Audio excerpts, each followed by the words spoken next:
Welcome, citizens of Winnebago, to the Rodeo Time podcast, where we talk about all things rodeo, ranching, Dale Brisby, all the shenanigans we've got going on here at the ranch and around the world, really. You hear all kinds of things. You know, there's plenty of life advice. We give you the thought-provoking questions. For instance, your rapper name is going to be L-I-L, Lil, and the last reason you were at the hospital. So what is that? Little collarbone? Is it a little concussion? Mine's a little hemorrhoid. Okay, so what's your rapper name? Let me know that. And if you have any questions you want to hear on the podcast, go ahead and text me, 940-353-0890. And text me the word podcast and just shoot me some questions. And we'll ask them, we'll maybe answer them here on the podcast. This particular session, we've got my neighbor, ranching neighbor coming in. He's got a place there next to me. His name is Mick Sutter, JMJ Corporations, and he's an entrepreneur. And that's what we are as ranchers and rodeo cowboys, isn't it? So we're going to hear a little life advice from Mick and talk about all things rodeo and ranching. So sit back, relax. We'd like to thank Rock and Roll Denim for bringing us this episode of Rodeo Time, the podcast. Rodeo time. Got to get her on down the road. We've already, it's all been made about Cheech. It's always about Cheech. He's put himself in the middle of the table, and I said, sit anywhere. I like to sit in the middle. Am I even in the frame? He put himself in the middle. I walk back in. Yeah, you're in that one. It's because we have outgrown the podcast studio. Yeah. I mean, I sat in the middle, and you were like, hey, is it cool if you scoot over? Like, we're in a child's play middle school table. Well, we might actually also have one more guy coming. DB's neighbor might show up. He's supposed to stop by. Very interesting fella. Anyway, what's been going on, Cheech? What you been doing? Tell us about yourself. What you been doing? Eating? No, I haven't been eating. What? I haven't been eating. What? I'm just saying. You're such a jerk. It was lunch. You were late. It was I was lunch. not late. I thought you were at lunch. I was, but I had to brush my grill. You gotta get that grum out of your teeth. You got grum? Do you got grum in your teeth? What? Excuse me? What is... I heard it for the first time the other day. I personally don't have grum in my teeth. Yeah, no. But you know somebody that does and you don't want to tell them? What is grum? It's just stuff that's just... Maybe for those guys like that... butter? People that got like butter on their maybe teeth? Food and dip and stuff that's been in there for like a while. Like somebody that drinks like a lot of beer. Yeah. And starts like tainting their teeth. Well, and they dip and then they don't get all the dip out and then they go on and... Anyway. How often do you brush your teeth? I brush them every day, but okay, I'm just saying I don't want to have grum. Yeah. I'm scared of grum. I don't think that's a thing, man. Yeah, I've never heard that. I believe you, but I just never heard of it. I just have been ranching and roping a little bit. Real talk. I don't know if y'all knew this or not, but you ain't been roping in this. I have. I went into an indoor pen and I loaded up my horses and I went home. It was heated and it was not heated. So you were roping during Snowmageddon? The first day we did. The first day we went and roped, and then I figured out I'm not a champion. I don't want it that bad. I'm not mad at steers. Yeah. And I said, it is time for this little kid boy to go home. Take care of cows. It was too cold. I put out a text. So if you want, you guys can text me. 940-353-0890. Text me the word podcast. And then when a new podcast comes up, I'll text you like, hey, just put out a new podcast. Today I texted some people in the group, and it was like, I said, hey, send me a question. If you have a question for us, we're going to do a podcast. One person said, this question is for Cheech. Never mind, I'm just kidding. One person asked Cheech, how do you stay consistent roping? But it sounds like he just said, literally, why did that camera already go to sleep? Did you turn it on? Did you turn it on? Are the cameras rolling? Yeah, it was. Will you want to jump up and see if it's rolling, Donnie? You got to put a new. Yeah. So give us, Cheech. Give us something. How do you stay consistent roping? That's kind of a vague question. Yeah, like consistent going to rope or staying consistent roping. Period is being consistent. You got to do it every day. Every day, you got to make time to do it. It's your life. Like that's the one thing that I would say. Just get around people that are better than you, and just keep learning more and more every day. If you don't know something, ask them. Well, there's a point whenever, no matter what you're doing, you're trying to get better at, where it gets kind of boring. Mm-hmm. You know, like Tiger Woods said, same boring strokes every day. So you just got to push through those. Mm-hmm. And stay in your lane. For me, because usually you're excited about something like right off the bat. You get excited, you set a goal, you go out there like gangbusters. If you're talking about roping, for me, that's boring day one. So Leroy is insisting I put a roping box at the arena. I mean, you're already putting lights up.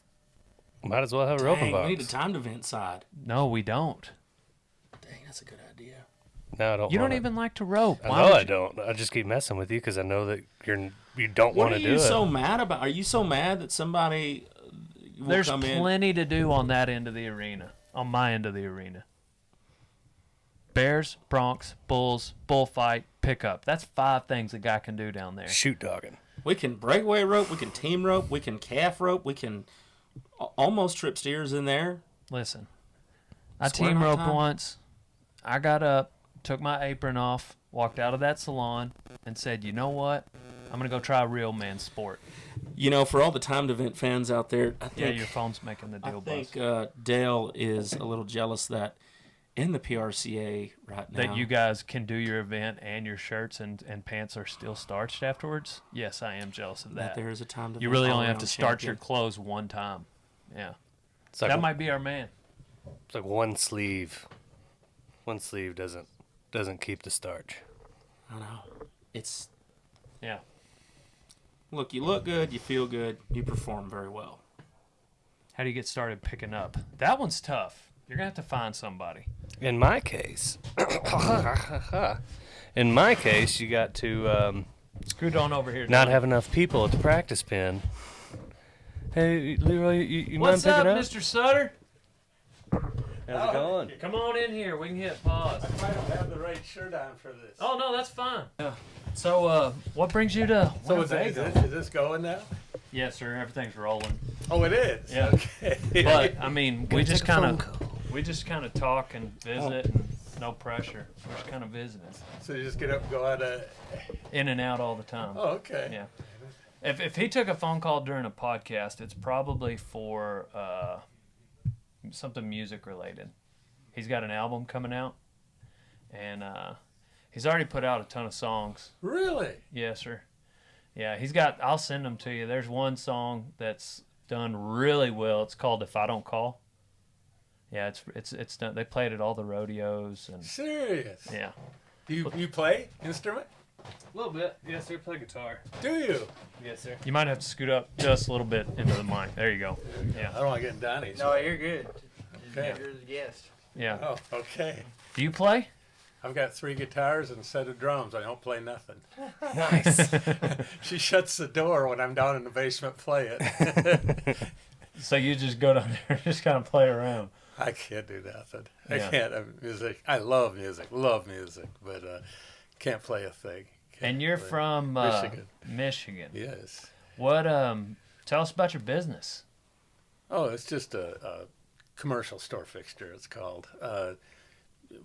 Primarily, it's evolved to, I guess just because of the demand, we build anything, commercially, bars, restaurants. But the big thing that just keeps us really busy is jewelry stores all over the country, Canada, the islands, Bahamas, Aruba, you name someplace, and we put one there.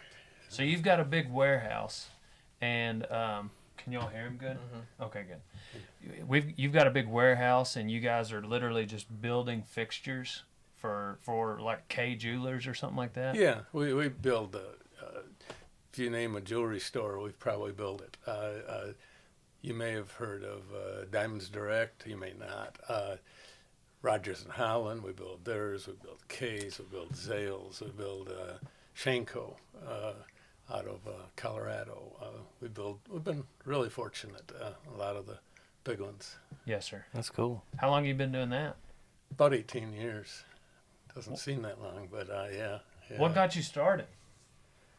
Well, on this, I can't tell the truth, so I just as soon not go into that part. None of us really tell the truth. Not that it's diabolical, but basically, I'm a mechanical engineer, and I always knew, because I grew up on a farm in Michigan, a dairy farm, and of course, farmers don't comply to the corporate world very well.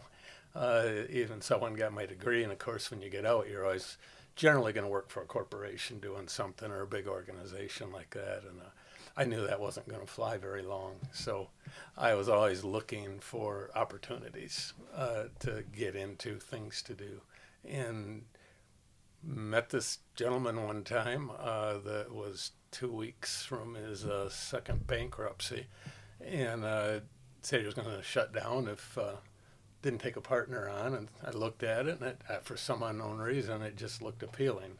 Most of the things I looked at didn't. It looked appealing, so I went into it, and we were partners for a year and a half. Caught him stealing from the company, and that became very apparent why he was going into the second bankruptcy.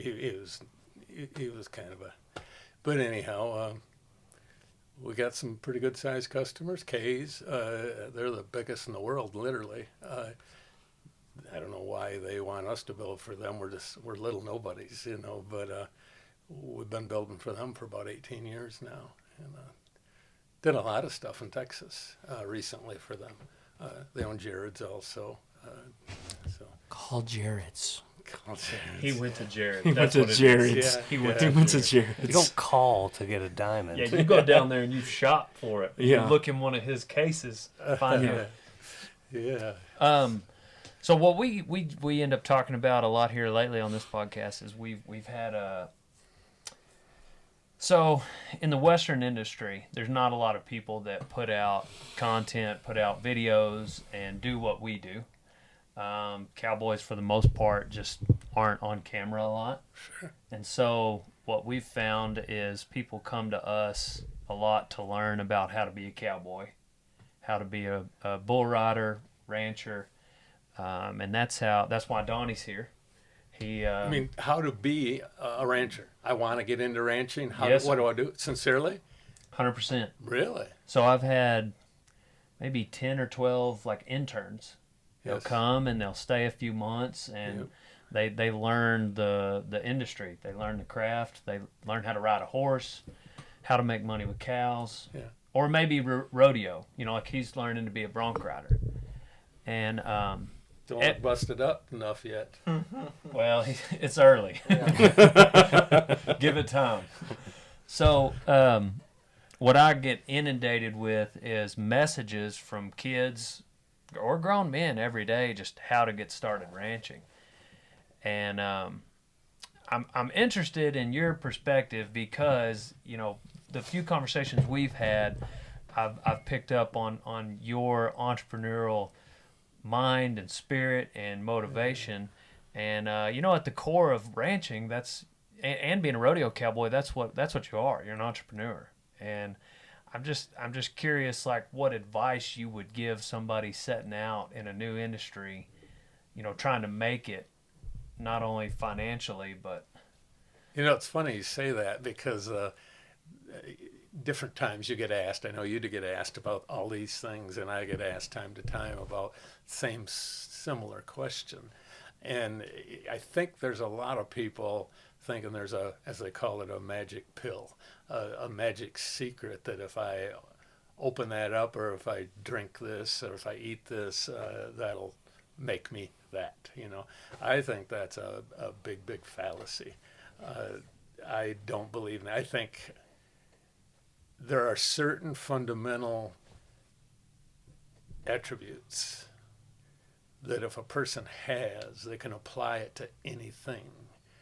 That's my belief. I mean, just like they say, take all the wealth in America and divide it up equally.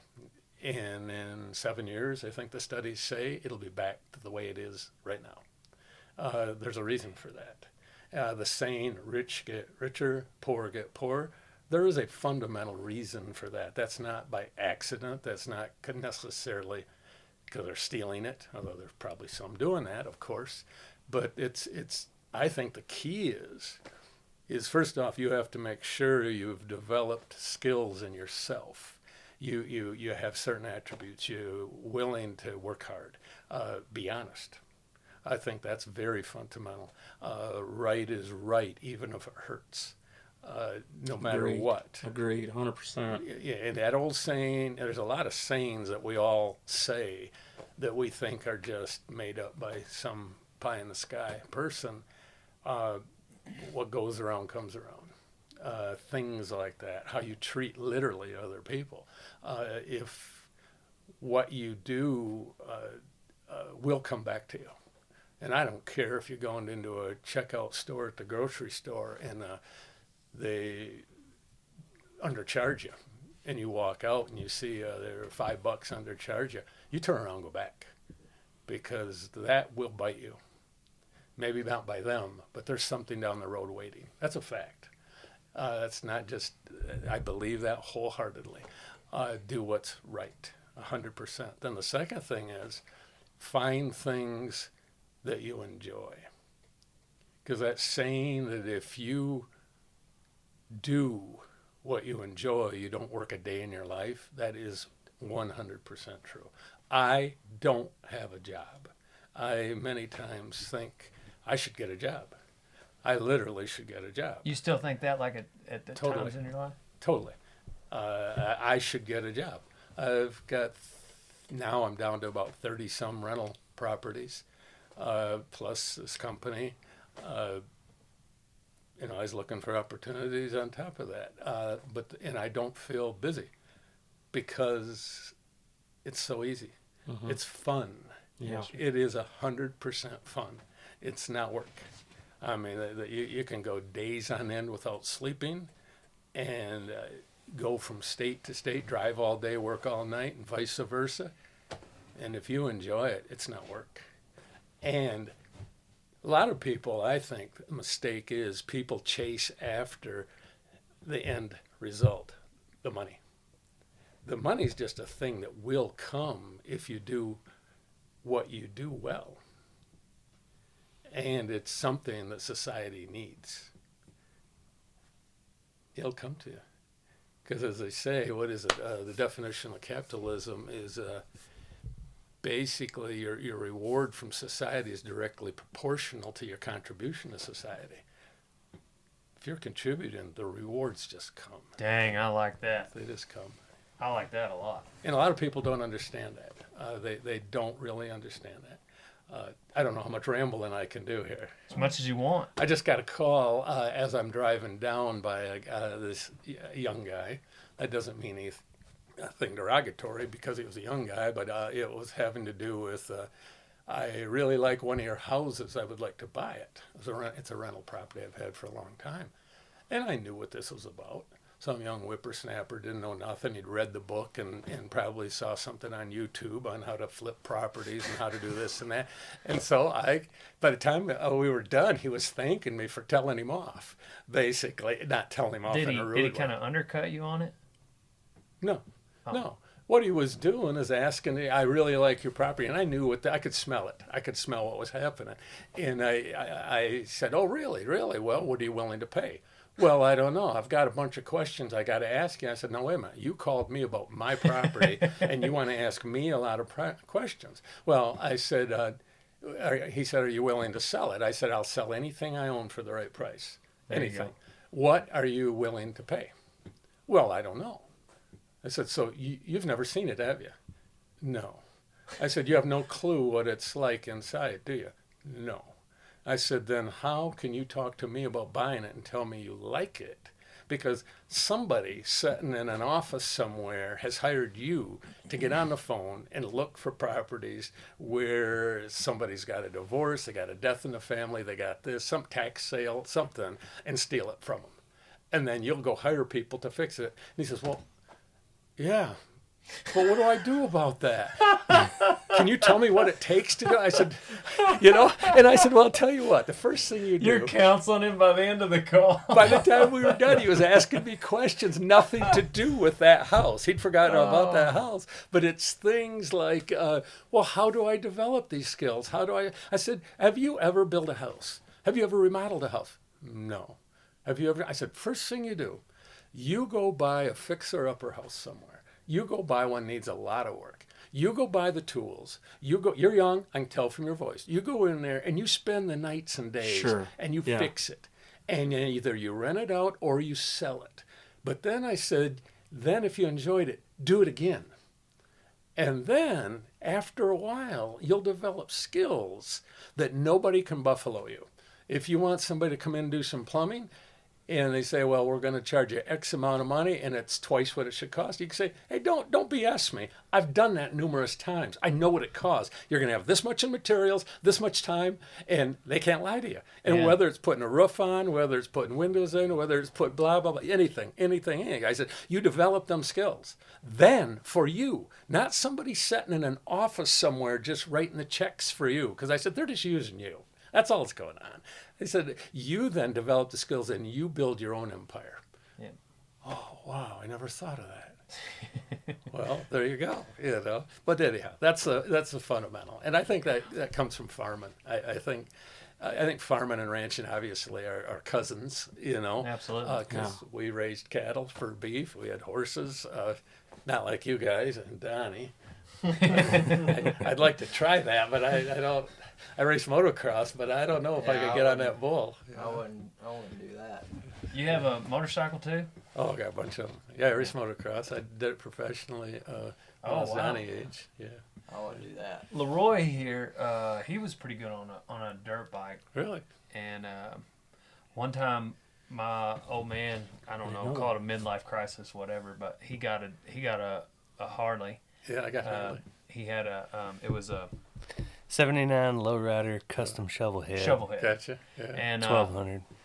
We're leaving out of Amarillo. He's got this Harley, and he also had MS, and the cold really bothered him. So we're getting out of Amarillo, and gets dark, gets cold real fast up in the Panhandle of Texas, yes.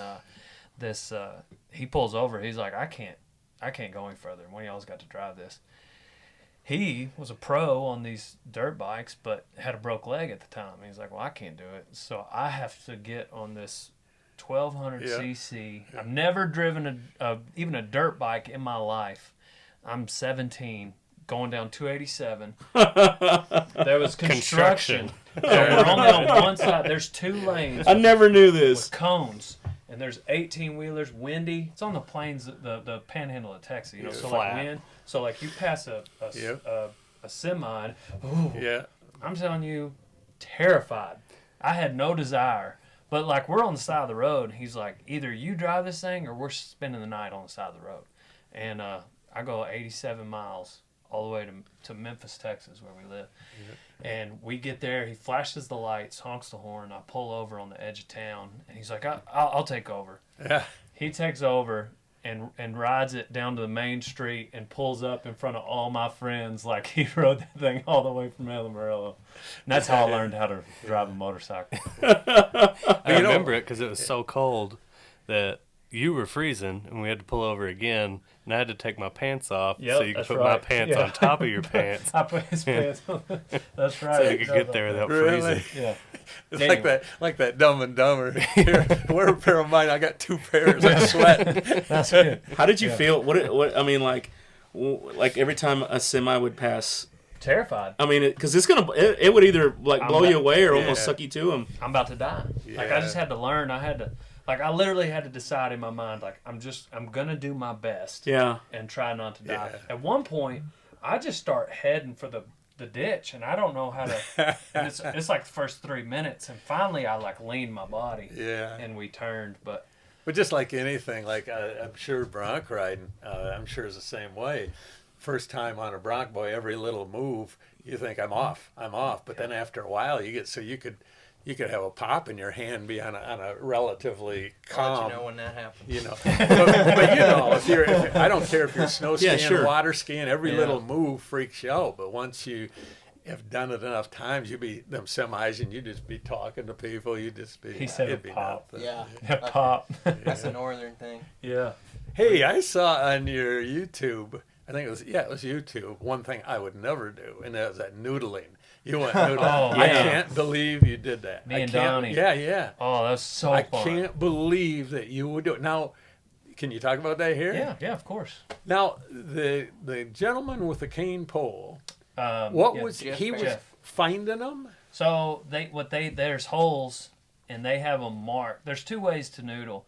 So you can, like by a dam or a dock, there may be like a deep hole that these catfish get in, and they'll lay their eggs. And so you can go around these dams and these docks, and you can fish for them there, noodle for them there. Grappling is what some people call it. But those get eat up real quick because everybody knows that they're there. Like everybody, the locals, and so usually like midway through the summer, there's not any fish there. So you can also put out boxes, and they mark them with a GPS. So you don't put a flag up, you know. So what he does is they know the vicinity, probably about the size of this room, of where a box will be, and the box will be about the size of this table. Oh my! And he's doing, he's looking for that box, and then he finds it, and then he'll just kind of inch his stick in the hole. Oh, there's one in there. Yeah. And so usually some of them are neck deep, where they'll put the box. Yeah, I saw Most that. of them are waist, chest or waist deep, and he'll block the hole with his foot. What happens is the females go in and lay eggs, and then the males will come in and protect the eggs. So that's why they're aggressive. So you go down there and you ball up your fist. If you do this, they'll break your fingers. You ball up your fist, and basically they bite it, they grab it. And when they do, you got to grab a hold of their bottom jaw, and you pull them out and get your other hand behind the gills. And now there's one hole in that Yes, box? sir. Only one? yes, sir. One way in, one way out. There was a couple of them that they had like kind of dug out from behind. Right. Yeah, a few of them got out. But they'll get those boxes like this, and then they'll put a big rock on top of it. But essentially, it's just a place where they lay their eggs. And most of the time, we throw them back because you can decimate some. I mean, we caught, how many we catch that day? Oh, like 9. 9 or 10 or something. Yeah. There was a kid with us that caught 2 or 3. And the girl, I forgot what her name was. Hannah Barron. She was chewed up.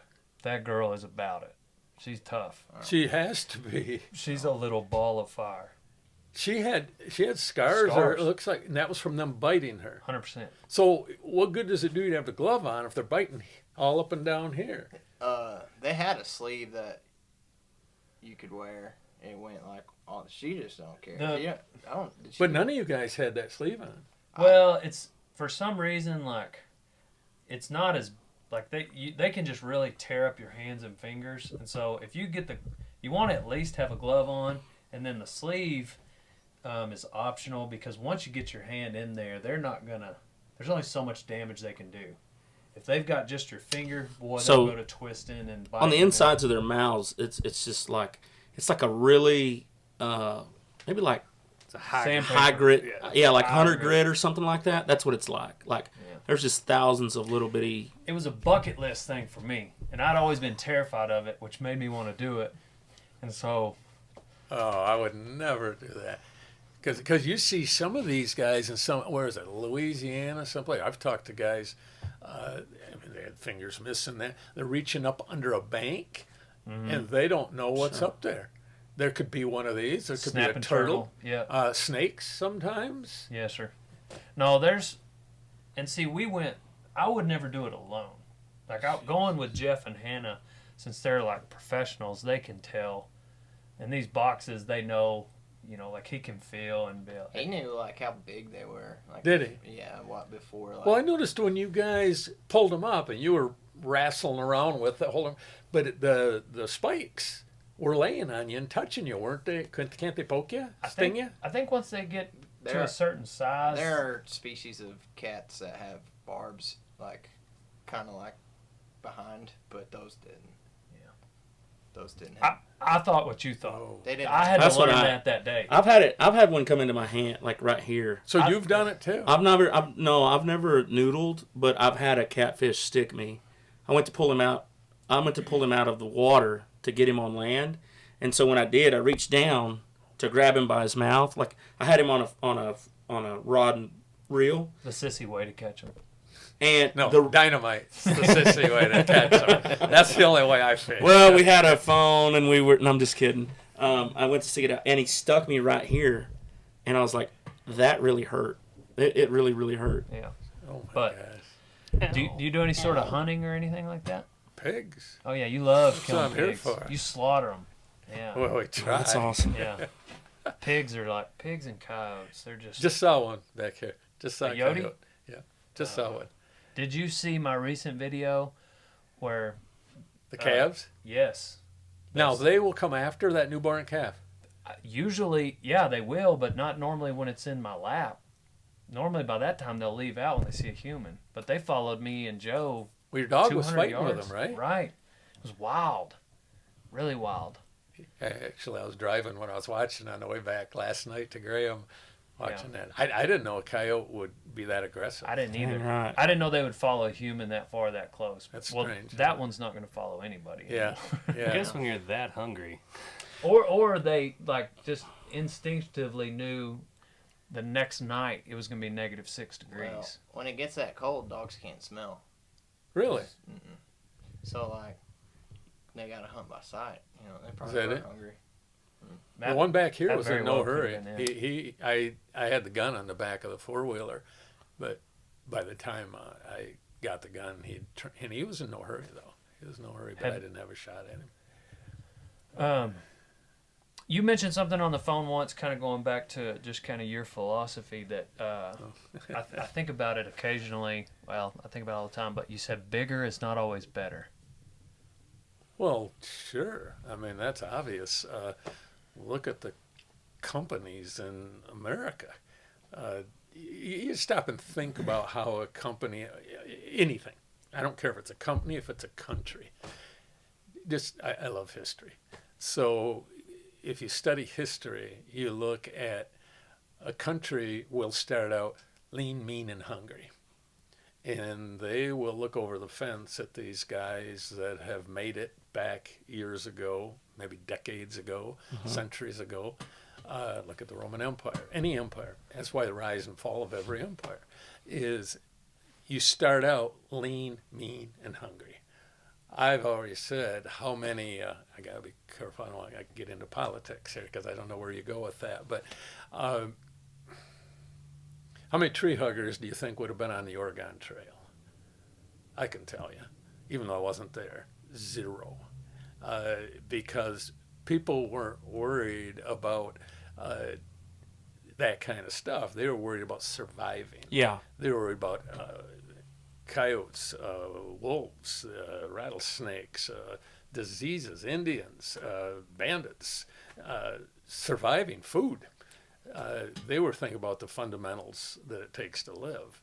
But as time goes on and life gets easier, you get complacent and lackadaisical, and you forget what got it there. That's why there's been studies done of most businesses. By usually at least, if not by the second generation, by the third generation it'll be lost. It generally won't make it. Because the first generation has that killer instinct that it took to create something, the desire, the hunger, and made it. The second generation life's easier because the first one had already plowed the field, okay? So they come and life's easier, it goes easier. They don't know what it took to create something. And if they haven't lost it, the third will, because there's nothing necessarily that says that instinct was in them. Now, don't get me wrong. I've got it's not only a philosophy, I think it's real, is that first generation that created something and let's say with my company, me, I only have the ability to take it to a certain level. Sure. Because most of what I do is I love the saying, lead, follow, or get out of my way. I'll ask you to do something. If you don't do it, I'll say, did you do it? And if the answer is no, get out of my way. I'll take care of it. I don't need you. And that's the philosophy, and that's why I work. Yeah. And you make things happen because many times you bullet through. You force it through. You make it happen. Well, that kind of mentality only goes to a certain height, certain level, certain size business. A lot of times, if you've got a really astute second generation, they can take that if they can sense enough of the ingredients it took to start it and then have the insights to take it to the next level. They can do that many times. Most times, no. So my point back to there, I mean, look at General Motors back 08.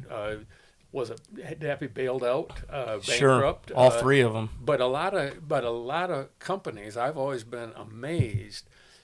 The hard part of any company is the beginning. The failure rate is so big. That's the hard thing to do. After the ball's rolling, it's easier to keep it rolling. And so a company gets bigger, and it gets bigger, and it gets bigger, and gets to the point where it becomes a bigger corporation, and the people forget even what they produce. There's corporations we deal with where the people we deal with don't have a clue what they produce. They know their job in their cubicle is moving this piece of paper from here to here today. And if I move enough pieces of paper, I was successful today and I'll keep my job. And it gets to the point of politics where they're playing a political game. Whether you achieved something or didn't achieve something doesn't matter as much as did I look good today or did I look bad politically? And I'm not talking Republican and Democrat. I'm just saying that politics in any organization. When it gets to that point, that's dangerous. They don't know what it took. You could walk up and tell these people that I know a way to save you $400,000. Oh, that's nice, but that's not their job. That's bottom line for the corporation that you work for. But even if this corporation's on the downhill slide, I'll still have my job, probably, hopefully, till I want to retire. And that's all that counts.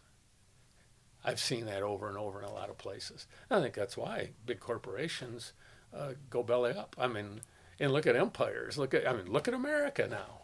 Look at us now. I mean, we've come lean. You know, we were lean, mean, and hungry. We're badasses.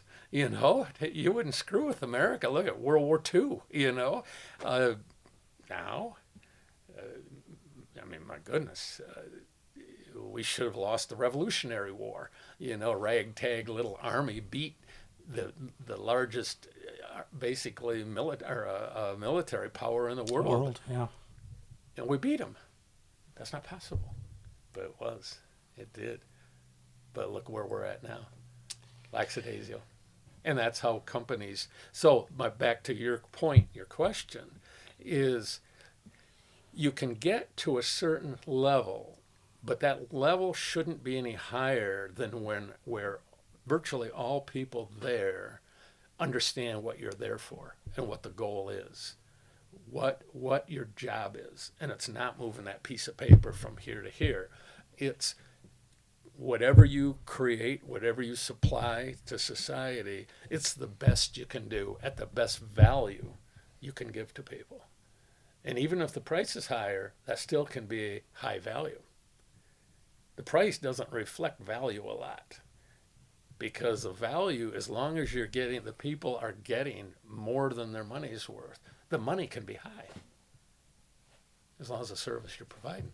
But if you forget that, if you get too big and forget that, then you're on limited time. In my situation, when you go there with that analogy, I think about what we provide. Would be the entertainment. Sure. The laughter, the fun, the value that you get from watching and maybe it's just intriguing. like the coyote video, but I think, or the noodling video. Most of our videos, it's just we get ourselves into funny situations or it's a skit. And so we try to provide that value in that way. Right. And then we offer, a product. Yep. We're wearing the shirts and you can buy these shirts. And so what I remind myself every day is the moment that I disrespect the audience and the value that I'm supposed to bring them is not only when it'll be the beginning of me losing, but it'll be I deserve it. Yep. I deserve to lose at that point. Very true. Very true. But when you tell me bigger's not always better, that's an interesting take on it. What I took on it was that when you see these opportunities in business to grow, there may be some of those opportunities you want to turn down, not necessarily for moral reasons, but because like growing your business from, I think you said you had 25 or so employees, and you're comfortable with that balance with your personal life, whereas if you had 125, it may add something to your life that takes away from that balance. Is that Sure. Well, I take everything. I think in analogies. Everything is pictures in my mind and how I think. First off, your bottom line is you're talking money. The more employee, you're all doing it for money. Right. Yeah. Everybody's doing every process they do basically for money, unless you're a minister or a missionary or something like this. There are exceptions to that. You're doing it for money. Okay. Boil it all back. Money, we're all squirrels. Let's say we're squirrels, hypothetically. Okay. Money, the commodity then is acorns. Am I right? Yep. Okay, so we're working to gather acorns, right? So we're squirrels. We're working to gather acorns to be able to buy food and live during the cold months when it's winter and there's no acorns on the tree, right? And let's say you got really exotic squirrels and you can do things like go on vacations. Let's say a squirrel can go on a vacation, or a squirrel can buy themselves a nice tree, a nicer tree to live in, or a nice. But the point being is once you've accumulated enough of them acorns to be able to meet the needs that you have and the reasonable desires you have, what are you going to do with the rest of the acorns? Buy a building and fill it up with acorns, I guess. But at some point, how many buildings do you then fill up with acorns that you can't eat or you can't trade for a better tree or a vacation? What do you do with it? And if you've lost track of your whole purpose was to gather acorns so you could live, and all your focus now on is, I need more acorns, and that's the driving force of your life from the time you get out of the tree in the morning till you go back to bed in the tree at night, how much fun are you going to have? Now, there probably are people that they derive their enjoyment, their reason for life by how many acorns can I gather. I'm going to gather acorns till the day I die, and if I can fill up more buildings, that's my pleasure. First off, I kind of feel sorry for them, because when you talk to them, they tend to be real shallow, real superficial. When you meet them, first thing they want to tell you about is, I just bought a brand new truck. I just bought a new boat. Yeah, okay, good for you. I like your boat. I like your truck. I'm happy for you. But that's the conversation. It's done. Shallow. There's no depth, no conversation. Does that make sense? Yeah. Absolutely. They're not having, can I ride a bull? Can I make it? Can I do it? Yeah. They're not goals, achievements like that, Can I play guitar? Can I sing? Because if your driving force of playing your guitar and singing is totally, how many millions of dollars can I have someday? I feel bad for you. You must enjoy what you do very well. It's just you probably enjoy doing it. It gives you pleasure. Am I right? Oh, yeah. I mean, it is still exciting Sure. to wonder. Like, man, I wonder what this is going to do. Yes. Like that is an excitement Yes. for me, but it's not. Totally. That's not my driving. That's not what makes me pick the guitar up. Not at all. was dollar bills, because if that was the case, No, I needed to put it down a few years ago, because totally. Right. Yeah. it's not making any money. Well, that's the way I was with motocross. Of course, everybody that gets kind of taste of motocross, dirt bikes when they're young, they enjoy it. Almost every guy I know, young kids do. They just enjoy them. It fits, right? And of course, you're pretty good at it. Whoa, yeah, I guess I can beat all these guys around me. I guess there's something strange there, but I like that. I enjoy. So you keep going on and on and on until you hit a point where you say, I could make a living at this, And again, at the same time, it's kind of like ranching and farming. When we were on the farm, you never thought about money. The money was what you had to have to pay the bills. Right. But when you got up in the morning, it wasn't, I'm going to have this much in the bank account tonight. Yes. It was never that. You were thinking, and just like with ranching, I got this cow that's going to freshen. I've got these calves, but I don't think probably that most are counting the dollar bills of that calf. They're thinking, I've got to have so many of these to meet the bills Right. at the end of the year. That's a necessity that we've got to do. But I doubt that most ranchers are, unless you're like a Ted Turney rancher, he's off, he probably don't know anything about a calf being born, Right. He may have watched it, but he's counting, he's looking at the checkbook, okay? That's a different animal, say. Yeah, I've mentioned on the last podcast, because a lot of the people that do come to me, they don't know, and they might have aspirations of one day retiring at a certain age and having X amount of money. And I just said to some of these guys, I was like, I think you could go down this path of being a rancher, and what you're going to find is that you're going to get 10 years into it and realize there was a number of other professions that you could have done, where at that point, by now, you'd be a millionaire. Very possible. But the point is, Very all possible. the guys that I know that are happy with this lifestyle, they would rather train horses, work That's right. cows, That's right. than be a millionaire. That's right. And so and that's what I took from that. Like you're comfortable with at 25 employees because you don't want to trade the going out on your motorcycle or There's only so many hours in the day. 100%. There's only so many. And then if you can find a way to tie the two together, that's ideal. Right. I mean, example, I just put LED lights in a Jared store in Fort Worth, Texas on the way down here. Didn't have anything to do with the... Here I am. We installed a jewelry store 3 months ago in Houston, and I brought 4 or 5 guys with me to install it.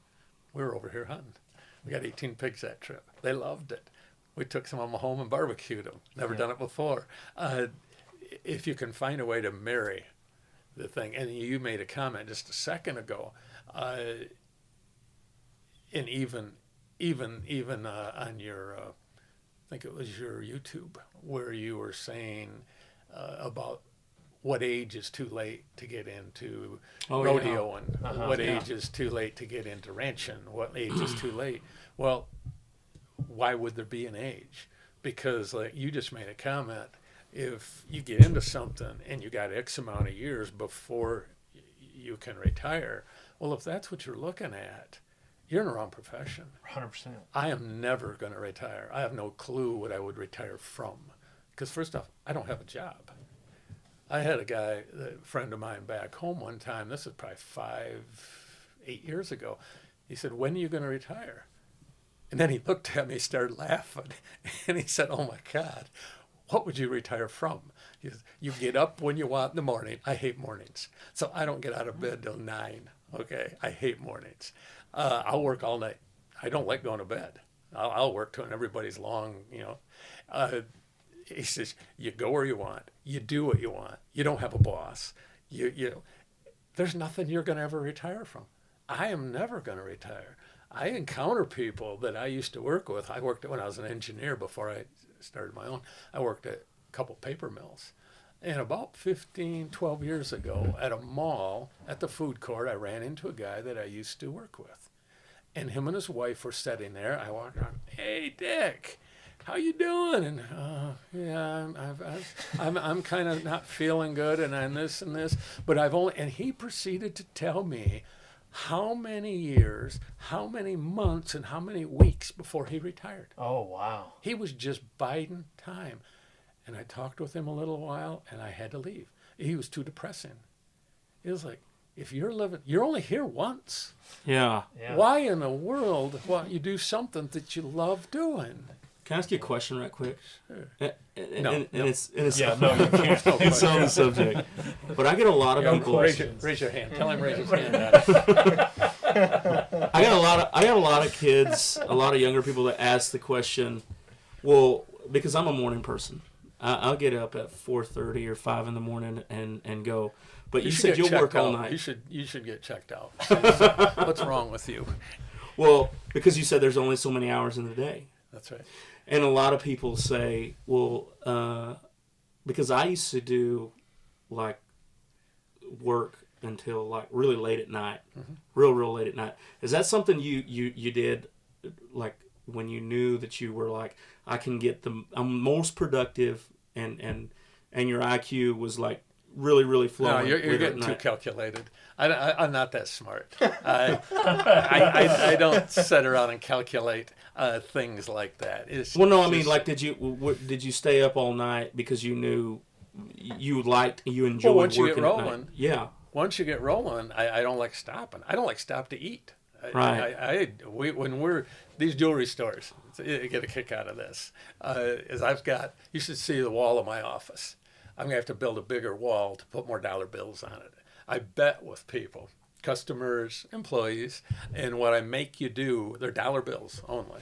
What I make you do when you lose is write your name on it in big letters, and then I put it on the wall. I'm gonna have to build a bigger wall for the dollar bills. What's the bet? It's anything. Yeah, and one of the things that I tend to do is, example, if we go install a jewelry store, okay, we do it in one day. One day. We go in and from beginning, we unload the semi till we walk away, it's one day. It's going to be one day. And none of our customers can do that. None of our customers. They're 4, 5, 6 days. And we've had our customers ask us if we would teach our competition how we do it. And I said, just let them come and work with us. No big deal. It's no secret. We just work hard. We don't stop. Oh, it's 11:45. It's time to eat. It's 3:00. It's time to take a break. You stop when the work's done. That's no reason. Now, don't get me wrong. We'll stop and have a pop or BS for a few minutes, and then we hit it again. But the point is that once you get rolling, you're up to speed. Then just keep going until you're done with that part. Or I've never calculated that out, like you were saying. Well, no, it's not so much a calculation. It's more so the question is like you can be a morning person and you can be an evening person, but once you're rolling, like just you answer the question. Like once you're rolling, you're just thankfully there's both. Yeah. My son gets up, I think like 5:30 in the morning. Sure. He comes in and opens the doors, and by the time they laugh, when I get in there, half the day's over. Sometimes something will happen, and I have to be in the shop early, 8:30 or so, and I'll work for 2 or 3 hours doing something, and I'll look at the clock thinking it's almost quitting time. Guys are going to be leaving. I go, oh my gosh, it's only noon? And they go, yeah, when you get up in the morning, you get a lot more done, don't you, during the day? But, I get a lot done when other people aren't bothering me. Mm-hmm. People aren't walking around asking questions or how do I do this or what do you want me to do here? Now, you have to have somebody there that can answer them questions or you got to be available to answer them. Yeah. So how do you, I guess that's a lot to take in for somebody that wants to be a rancher. How do you mean? I don't know. I'm just thinking of like. Yeah, but do you know anybody? It seems strange to me that somebody that's not a rancher, I'm just trying to picture where would the person be in life? Where would they be physically living? That says just one day, I want to be a rancher. I mean, it's not like I want to be a lawyer, I want to be a dentist. It's a rancher is not an occupation, it's a way of life. Right. So how does somebody just one day out of the blue say, I want to be a rancher? Maybe that's why. It's either you are or not, and you have to have, I think, have maybe been brought up with it to some degree and exposed to it, whether it be your family or a relative that you enjoyed it a lot, you hung around with. Like, I understand some of the interns that you have in maybe, that they really get a taste of this. And go, I love that. I just love it. This is what I want to do. That I could understand. Mm-hmm. But they had to have tasted it. Mm-hmm. They can't just see a billboard with the Marlboro Cowboy on it and say, that's what I want to be, I think just seeing videos and stuff and like watching movies, I think that counts as maybe like getting a taste. They have an idea in their head, and they maybe don't fully understand like what that means to be involved. Like, oh, of course not. That it's just an idea that's planted in their head, and they think what they think it is. It's probably romanticized a lot. Well, of course it is. Yeah. I want to be a cowboy. I want to be a gunslinger. Yeah. I mean, Lena out there, if she's, are you listening? Guess not. I thought I'd been a good gunslinger. My reactions, I know from motocross starting lines, my reactions are very fast. I thought I'd be good. I'd like to have been a Wyatt Earp or a Doc Holliday or this and that, but the romantic part of it that you see and read about is not the reality of spaghetti westerns just brought back to life. Yes. Yeah. They don't ever put themselves in their shoes and try to have that mindset. Yes. Man, I wonder what his heartbeat and what was going through his mind right there. Yeah, absolutely. He's probably scared to death, but he's not going to show it. Or a cowboy, on the Chisholm Trail, taking cattle north, up through Oklahoma and that, that's pretty romantic. I love riding horses. I love having a 6-gun. I love having a cowboy hat. But the majority of their life was so miserable, dirty, hungry, sleeping with the rattlesnakes and cactuses and that. And of course, then once they got to town and got a couple dollars, they let loose, and that's the part that the cameras are picking up. 100%. Right now in the Western industry, of course, we're going through, a lot of rodeos that aren't happening. Yeah. But I talked to, a couple rodeo committees and people that are not, they're not rodeo cowboys. They're not contestants. I talked to a lady, Indicator, the other day, and she goes, I just can't wait for Fort Worth to happen again. And I'm like, what do you mean? And a lot of us can't. Sure. She goes, what made me a fan? She said, what made me a fan of rodeo? She wasn't a fan of rodeo at first. Mm-hmm. She goes, I went to Fort Worth for the first time. I took my kids with me, and I was just really thinking into I put myself in a just not a fan, right? Just a normal ticket buyer. Okay? Yeah. She goes, it made me a fan when I heard the sounds, I heard the smells, and walking into that building, smelling all of that and hearing all of that, it just takes you. It is able to it turned them into a fan because they were able to experience all of that in one. Yes. And I guess it was just being able to, the announcers, the cowboys, the stock, everything coming together to put a picture in their head to make them think, man, this is really cool. And these guys go from town to town, right? And I said, yes, ma'am. Yeah. She goes, it's really interesting. And that's why she said, I will forever be a fan of rodeo. See, it's really cool for that lady. Yeah. And it's really cool for the fan. But you take the guy, and you guys can speak to this in rodeo, and I can speak to it in motocross, is the time that lady sees is a snapshot, a fraction of a second. I know, like with motocross, I always said if I didn't practice at least 7 hours a week, that's at least. And that's on top of getting in shape. I mean, I grew up on a farm, so we'd bale hay all day, milk cows in the morning, bale hay all day, milk cows at night. Then I would go running with my work shoes on. Sure. I would go run.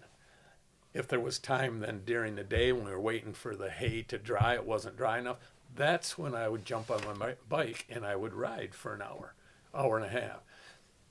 The time that, quote, fans saw on Sunday was this much. Absolutely. I mean, I remember times coming to the track to practice and I don't want to do this. It's hot. I don't want to Yeah. go. I'm tired, but you have to. Yeah, they I think that's a really good way to put it, because it's not like golf. Yes. It's like I'm interested in golf. Yes. When you say I'm interested in being a rancher, like this isn't just a little thing you can do It's for a way 2 of hours a life. week. It's a commitment It's a for your lifestyle. life. People don't understand the gravity of Yes, that. And yes. so I think that's where, and I've had people come here and they want to learn it, and it's like, yeah, I want to be a rancher, and I also want to do this, and this. Yeah. But I want to be good at ranching and make money ranching Yeah. and do these other 6 things. It was like, no. If Yep. you want to be good at ranching and you want to make money ranching, like that's all you can do You got to do for the next 14 years, and then maybe you'll make money. Well, it's like in you guys when that one YouTube where you guys are out getting them twin calves in the snow, Right. and you guys have to put them in the truck, and then they piss on you. Yeah. Either that or Donnie pissed his pants. I don't know which Yeah. it was. Yeah. But that's the part people don't. No, I don't want none of that. Right. Yeah. No. I don't See, want none of that. the romantic thing we do is spring works. Yeah. We drag calves, Yeah. and happens one time a year. Yes. The biggest ranches in the state, it takes them a month to do that, and it's, as a cowboy, it looks fun. You rope, you ride your horse, you flank the calf, you gather these big pastures, but there's 11 more months in a year. There's a lot more to it. And so they see all the highlights on our videos, Yes. and they think that, you do that stuff every day. That's right. And That's they right. see the race on Sunday. Yes. But Or analogy to me, I always say, musician there is, have you guys ever seen Trans-Siberian Orchestra Yes. concert? The standing joke is they're going to call me and want me to play in their band. That's Lena. We're still waiting for the phone call. yeah, You watch these guys on stage, and they're prodigies. These guys are not musicians. They are the things they can do, and they're not paying attention to it. They're off talking and laughing and talking to people, and it's all going 100 miles an hour. That didn't come from that day. That the amount of hours them guys spent to get to that point is the part that you don't see. Yeah, that's the 20,000 hour mark. That's not the 10,000 That's hour exactly mark. right. That's exactly right. And that's why my question to begin with, I just can't picture somebody calling up and say, I've never been a rancher, but it looks like something I'd want to do. How do I do it? Yeah. Well, if your daddy's rich, maybe, Yeah. that'd be the first good step, right? I get those questions every day, all day. But if you had rich relatives or you were rich, you could do it. Sure you could. That'd be the good way to do it. But they'd have to hire guys like you to take care of the calves in the middle of winter and the snow and keep the coyotes off them and get pissed on, right, Donnie? Yeah. That's what would have to happen. Yeah. How we normally wrap these up, we go around the horn and we give some life advice. So, Lori, you want to start? You got some life advice for us? Just my normal. What's Yeah. that? What's your normal? Say your prayers and wash your hands, because germs and Jesus are everywhere. That's a good What you one. got, Cheech? Just keep working. Just be patient. Keep working. That's all I got right now. My fun one is always give 100% unless you're donating blood. But here lately I've been saying a man has 2 lives, and his first one starts when he realizes, and his second one starts when he realizes he only has one. Donnie, what you got? Life's not all about acorns. Bingo. I like that. Before you give us your life advice, just give me real quick your perspective on, you told me who actually owns your business. Oh, God does. There's no 2 ways about that. I'm not an intelligent person. Believe me, that's the honest truth. I mean, there's no 2 ways about that. We don't advertise. We don't. My gosh, we don't even get lulls. We're supposed to have lulls December, January, half of November, because the retailers are all shopping season stuff. We're supposed to have lulls so we can take care of other things, paint the shop, put in new equipment. Sometimes I use the guys to go work on my apartments sometimes. We don't have lulls. We don't have lulls. It comes in faster than it's got. But you always remember that can be taken away as fast as it came. It's no guarantee, because there's nothing in the Bible that I've ever read said if you follow God and do what's right, that you'll be rich. I don't see that analogy. Now, there's some TV shows on Sunday will try to tell you that, but I don't see it. Not at all. But you'll be happy. So what's your life advice for us? Well, that's kind of how I do everything. It ties right into what I just said, is that always do right. Because like I tell my customers, it's not you that I'm doing this for and that I have to satisfy. It's a bigger power than you. And if I do what's right in God's eyes, the customer's going to be more than happy. Amen. So you don't cut corners. Yeah. You don't cheat. You don't take advantage of people. And I'm saying employees. I don't care who. Customers, employees, suppliers. You don't cheat them. Donnie, did you nudge me? Not on purpose. Oh, okay. I thought you were saying you need to listen to this, Dale. Oh, no. I'm just kidding. Not on purpose. I'm just kidding. Well, thank you, Mr. Sutter, for Thank coming you. in. Neighbor of mine, fellow rancher, and great entrepreneur. This has been Rodeo Time podcast. Text me, 940-353-0890, and let us know what you want to hear on the next one. Pow, pow, and keep on keeping on. You bet. Cool.